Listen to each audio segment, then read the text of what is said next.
Bueno, la educación para la paz, que creo que es importante distinguir de lo que implica la construcción de la paz y la cultura de paz, aunque son tres cosas profundamente interrelacionadas, pero creo que no son exactamente lo mismo, ni la forma de trabajo. Es de origen una forma de colaborar a humanizar la especie humana, que me parece un concepto básico también para poder medir la corta, la larga y la media duración en el trabajo que hacemos, no caer tampoco en el desánimo ni en el apuro excesivo en cuanto a medir los avances, no perder esta dimensión de que trabajamos en distintos tiempos en un proceso de larga humanización de la especie, donde podemos obtener cosas en el tiempo inmediato urgentes, sobre todo, por ejemplo, en el tema de construcción de paz en medio de la guerra y la violencia, como pasa en México, pero también hay otras cosas en el plano de la cultura y la educación que muchas veces son más de medio y largo plazo. Y también me parece que otro principio fundamental que destacaría es la construcción de una desobediencia debida a las órdenes inhumanas. Y esto implica, es una tarea muy compleja. Esta frase o idea es del doctor Juan Carlos Marín y de Gandhi también y de otras culturas, de la no violencia activa, pero implica construir en las personas la capacidad de captar la obediencia anticipada a toda orden de castigo con la que somos construidos desde incluso antes de nacer.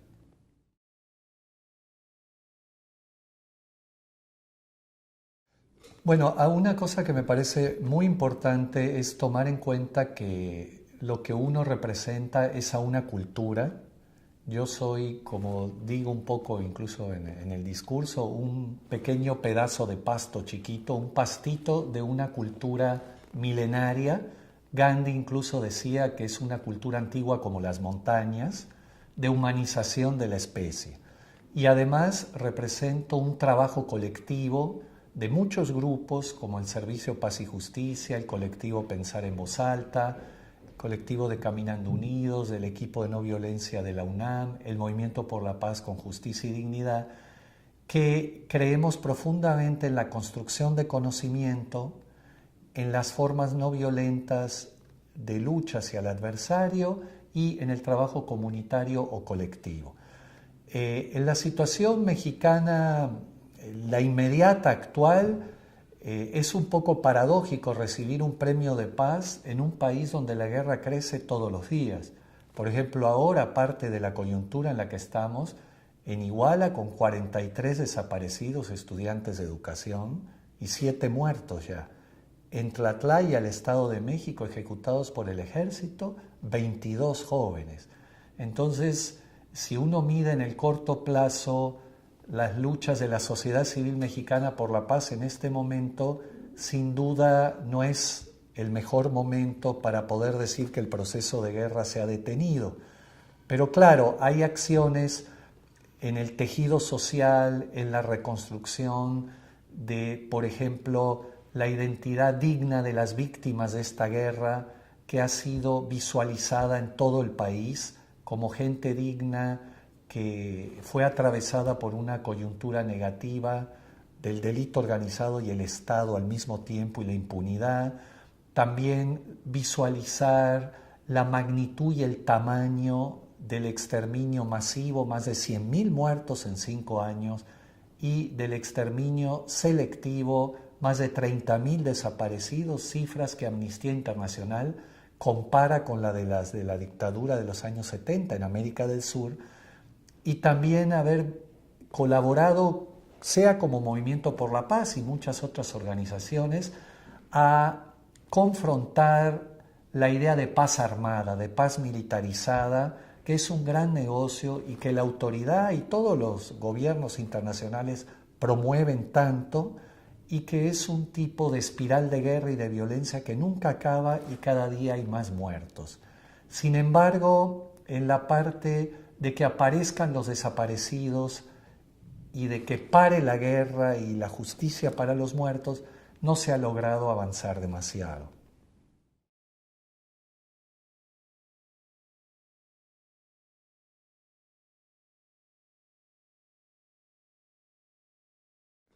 Bueno, el cambio que la sociedad civil mexicana lentamente, tal vez muy lentamente para el nivel de guerra y violencia que atravesamos y de despojo de los recursos naturales y territorios, es que cada vez más la sociedad civil, que es un deseo más que una realidad, pero es una meta, pueda construir su propio poder y pueda limitar el poder de la autoridad. Ese es un principio profundo del gandhismo, está en el programa constructivo, en la unidad 1, donde dice que el poder está en la gente y la gente lo delega en la autoridad. Y si la autoridad no cumple, debe ser retirado de la autoridad, y es lo que los indígenas zapatistas llaman mandar obedeciendo. Si la autoridad no responde y no cumple con el bien común, con el respeto al territorio y a la cultura del pueblo, tiene que ser removida. Ahora, esta forma de resistencia civil en México nos ha costado bastante articularla como una fuerza social masiva, grande, nacional, que sea capaz de presionar y de hacer que la autoridad cumpla para lo que está puesta ahí, y no al servicio de las grandes corporaciones transnacionales, que es lo que hace.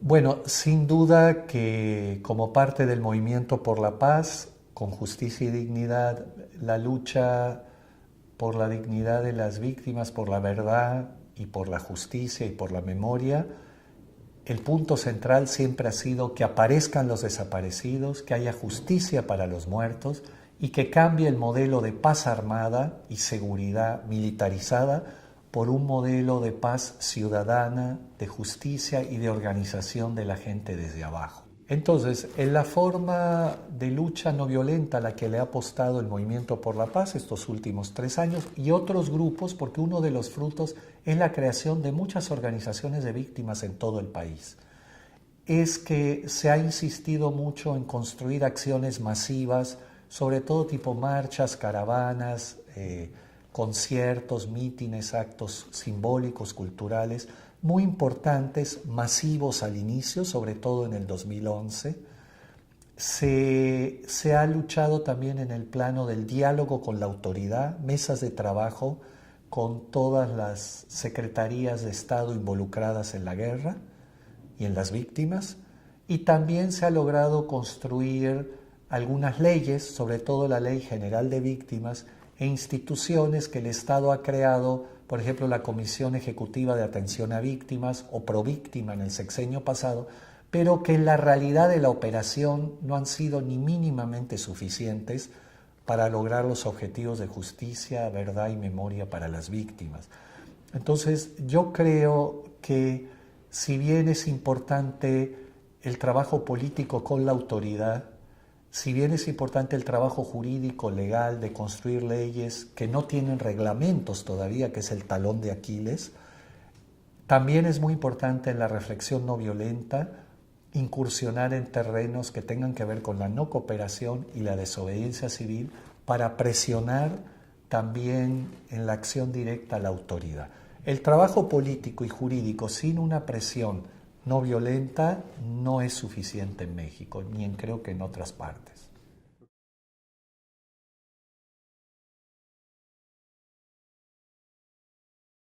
Sí, es un tema muy importante. En la estructura de la violencia en México es importante entender que no es una guerra al narcotráfico, como tanto la autoridad y también la política internacional difunden. De ninguna manera, no es una guerra de buenos en el gobierno contra malos en el delito en la calle. Es una guerra por el control de una mercancía ilegal y otros 20, 22, 23 delitos que laceran a la población, secuestros, derechos de piso, extorsiones, desapariciones de todo tipo, donde en cada grupo que busca controlar ese delito en la zona hay fuerzas gubernamentales, delictivas, policiales, ejército, gente de negocios y sociedad civil, en cada bando, y pelean un territorio. Entonces, en México es extremadamente complejo y peligroso la lucha social y la lucha heroica de las víctimas, porque en el tejido social está completamente fundido e interpenetrado la autoridad gubernamental en todos los niveles, desde local, municipal hasta federal y estatal, y el delito organizado y el dinero. Entonces uno no sabe dónde actuar, contra quién actuar, porque la agresión y la represión puede venir de cualquier lado y está profundamente enquistado en el corazón de la sociedad. Eso hace que la situación mexicana se dejó crecer demasiado la impunidad.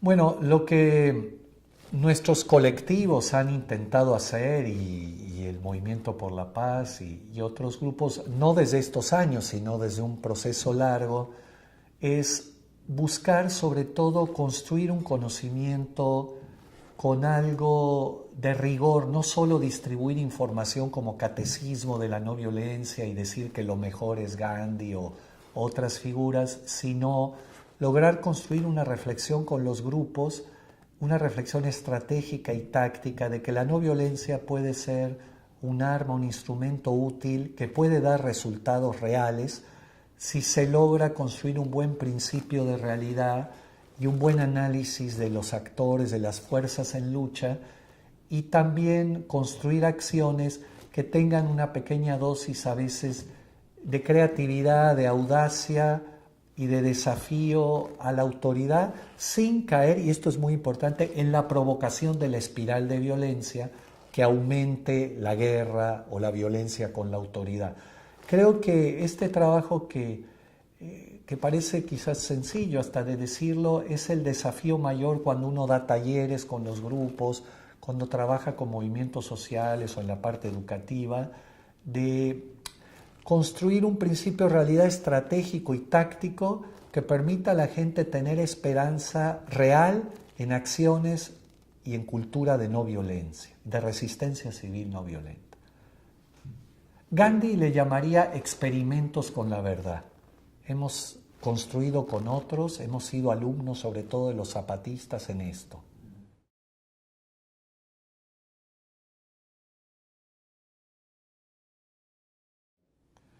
Sí, es una pregunta importante, larga, ahora va a ser breve la respuesta. Repitiendo la pregunta. Pero, ¿cómo hacer accesible? Eso es uno de los grandes desafíos, cómo hacer accesible una cultura, por ejemplo, en este caso de la construcción de conocimiento, la no violencia, la educación para la paz, en lenguajes diferentes, en ámbitos diferentes. Lucha social, resistencias civiles, comunidades indígenas o, por ejemplo, activistas jóvenes o gente universitaria. Particularmente en la universidad, a mí me parece muy importante construir conocimiento. Y hay que distinguir de origen de que no es lo mismo tener información que tener conocimiento. Conocimiento tiene que ser capaz de instalarse en la identidad de la gente. O sea, saber qué hacer con esa información. Eso es para mí lo más difícil porque cuando eso se da, sobre todo con gente joven como el equipo de no violencia que tenemos en la UNAM y de paz, el conocimiento da pasión, da felicidad conocer, pero cuando es un conocimiento con un principio de realidad de las personas que lo construyen. Y entonces la otra parte importante es que los cuerpos de esos jóvenes en la educación formal están dentro de una dinámica, por ejemplo, universitaria, o en sus colonias donde resisten la construcción de un Walmart en un parque, un Costco, o quieren destruir un área verde, o no pueden salir a la calle porque el delito los agrede, una situación real de sus vidas. Entonces, por ejemplo, ahora, con la desaparición de 43 estudiantes de Iguala, el equipo de no violencia de la UNAM, me acabo de enterar hace una hora, organizó una huelga de 2 días en filosofía y letras. Y yo no estoy allá, yo estoy aquí. Y yo sé que han mandado correos y llamadas. Hacer una acción de no cooperación como la huelga en México, una huelga activa, sin necesidad de suspender, es muy fuerte y es muy raro. Pero es muy importante la identidad moral de pensar que los 43 estudiantes de educación desaparecidos en Iguala son similares a la identidad mía en la UNAM, que tengo el privilegio gigantesco de estudiar en la UNAM. Y al ser iguales tengo una obligación moral de hacer algo para que aparezcan. Y en mi ámbito de estudio no basta hacer una declaración o una caminata en la universidad. Una huelga significa parar un momento la máquina, no dar clases como si fuera normal lo que pasa y ponernos a pensar qué está pasando en México. ¿Cómo pueden desaparecer 20 días hoy 43 estudiantes y nadie sabe nada? Y la comunidad europea, el gobierno de Estados Unidos, la OEA, están presionando a México y ni así aparecen. Entonces, me parece de mucho conocimiento decir, hay que parar las cosas y no normalizar esto. Bueno, lo que me llevó aquí, bueno, el padre Donald Hessler, que es un gran maestro para nosotros de la no violencia activa, igual que Lito Marín, los zapatistas, el gandhismo, Mandela, son nuestras grandes fuentes de inspiración. Las comunidades pobres, los niños de la calle, son los que nos han humanizado más. Siempre decía que Dios tenía mucho sentido del humor. Entonces, a mí me gusta la imagen del Tao de que dice que si quieres ir al norte, camina al sur. Entonces, no sabe uno cómo llega a ciertas coyunturas de vida, pero hay que agradecer a maestros, a gente que encuentra uno en el camino. En lo personal, sobre todo la gente más pobre, es la que más me ha ayudado a humanizarme. Los últimos 20 años, los indígenas de Chiapas. Tal vez no le llamen no violencia, le llamen resistencia civil, incluso es una paradoja que un ejército armado en el programa constructivo de la autonomía, como le llama el zapatismo, sean para mí mis maestros de no violencia. Pero el trabajo de la educación por la paz está llena de paradojas muy profundas e importantes, que empiezan de la familia, como uno puede ver, y también en el campo de la lucha social. Entonces creo que un factor de construir este camino de la paz y la no violencia ha sido el aprendizaje de las comunidades más pobres y de gente organizada como las comunidades eclesiales de base, los zapatistas, o experiencias de niños de la calle siempre comunitarias, que para mí han sido muy importantes. La otra parte de la pregunta era, ¿qué enseñaría, qué compartía? Bueno, ¿Qué consejo?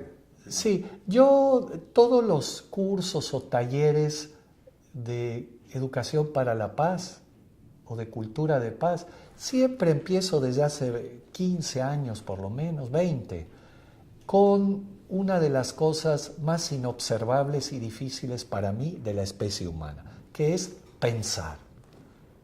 La inmensa mayoría de la especie humana no piensa en forma original autónoma, repite lo que otros le dicen.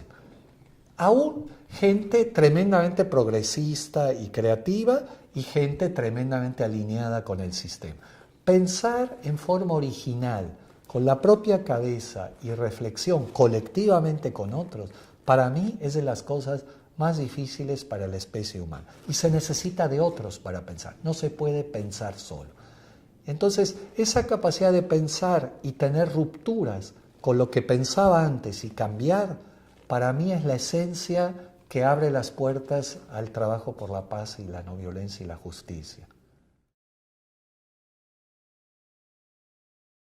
Sí, para mí ha sido algo muy sorpresivo esto de la Fundación El Jibri y que valoro muchísimo porque y hasta veo como la mano de buen espíritu de que una fundación musulmana ecuménica le dé un reconocimiento a un cristiano ecuménico, me parece así algo de lo que uno siempre ha promovido en otras esferas de la vida y me alienta, me da fuerza, pero también conociendo más, por ejemplo, que hoy le van a dar 3 becas a 3 estudiantes jóvenes del trabajo por la paz, educación por la paz, me parece muy importante.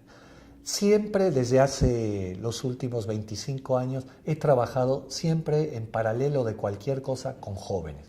No solo para mantenerme joven yo, que es una receta que doy a todos. Si quieres mantenerte joven y pensar, ten cerca gente joven, siempre te van a desafiar en algo. Pero además porque ellos tienen una capacidad de no normalizar la realidad todavía. Y si todavía son jóvenes con cierta libertad de no estar casados, con compromisos laborales fuertes, enfrentan a la autoridad con más fuerza. Entonces son una gran fuente de aprendizaje, igual que los pobres, los jóvenes, en mi modo de ver. Y los niños más aún. Y a mí me ha gustado y me ha conmovido el origen de Ibrahim el-Hibri apoyando a niños huérfanos de guerra en el Líbano, porque es parte de lo que el colectivo Pensar en Voz Alta y Serpaj y Caminando Unidos hemos hecho en Morelos en los últimos 25 años, y juntos con organizaciones también con las que trabajamos íntimamente aquí en Estados Unidos, como IF, como Fund for Nonviolence y como Appleton, hemos hecho un equipo poderoso de trabajo con niños de la calle, de trabajo con niños en situaciones de alta violencia, como los niños de Chiapas y la educación autónoma, y con jóvenes. Y entonces, esta combinación entre la educación para la paz, lo islámico, que para mí fue un parteaguas importante en mi vida, haber ido a Bosnia a trabajar en la no violencia con el genocidio en Sarajevo, musulmán, me marcó la vida mucho. Y luego el trabajo con niños en situaciones de alta violencia, como en Chiapas nosotros o en Caminando Unidos, me une bastante al espíritu de la Fundación el-Hibri y me da tranquilidad y alegría que venga en esta forma el reconocimiento a esta cultura, porque es parte de nuestro camino con muchos otros, ¿no? Y lo agradezco profundamente.